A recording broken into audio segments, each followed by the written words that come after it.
Hi, welcome to Travis Laughs. Let's do some jokes. Somebody called me. I've been wearing my mask all day. Let's try that again. Hi, welcome to Travis Laughs. Let's tell some jokes. Somebody told me I was entitled. Entitled. Me. Do you know who I am? Do you know what my family has done for this community? So of course I asked to talk to the manager and I tried to get her fired. Don't tell me I can't order off of the kids menu and then shout at me when you won't bring me one, so I just take what I want off of the next table. That joke doesn't make me very sympathetic, does it? Why is there graffiti in a porta potty? Why would anybody want to spend 1 second longer in there than they absolutely had to? The quality of the artwork doesn't support this theory, but the only reason I can think of is maybe somebody's in there and they're like, oh my God, this is so nasty. An opportunity to suffer from my art. I call this penis en bleu. Somebody called me delusional. They certainly wished they hadn't after I focused all of my mind bullets on them until they started frantically blinking an apology in Morse code with their eyes. That's right, that's who you're dealing with. I have a friend that flies planes for a living, and he's talking about moving to Hollywood, and I told him, dude, you cannot do that. Hollywood? They shoot pilots in Hollywood. I hear about it all the time. Every time a new up-and-coming actor or a favorite comedian of mine is on a podcast, they're talking about they shot a pilot. Don't go there. Somebody called me passive-aggressive. Fine, if that's what you want to do, call people names. I don't care. Let's do another joke here for everybody who doesn't call people names.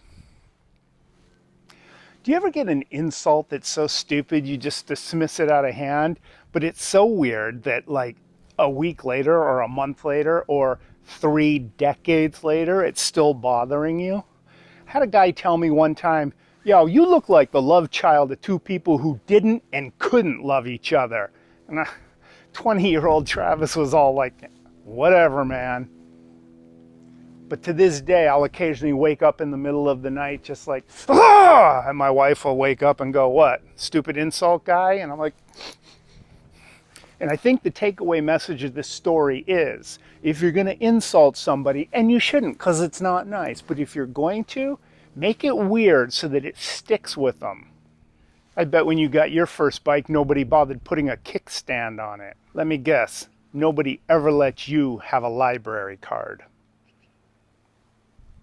Hey, people like you are the reason why we have to have 8 sides on every stop sign. I could do this all day. It's so fun, actually. You should try it. Really, you should. You're the reason why bottles have to have a narrow neck on them. You strike me as the kind of guy who can only have a girlfriend who likes drinks with ice in them. The fire chief saw you and he said, that guy, he can park in front of the fire hydrant. Somebody called me an imbecile. I was like, thank you. The producers of Travis Laughs have decided to omit the content in this portion of the show out of consideration to a listener in Idaho who has a strong aversion to the color teal. We do not wish to bring discomfort or inconvenience to any of our listeners. Therefore, we have edited this part of the show. So, there's that. Somebody called me redundant and repetitive, which I thought was really funny all by itself, but I didn't understand the joke at all. Why is there graffiti inside a porta potty? I mean, who would want to spend 1 second longer in there than they absolutely had to? The artwork quality doesn't really support this theory, but the only thing I can think of is maybe they were like, ew, it's so nasty in here. Ooh, an opportunity to suffer for my art. So they were like, I call this penis en bleu. Thanks for hanging out with me. And it was a pleasure having you, except, you know, you just want to go around insulting people. Fine, fine.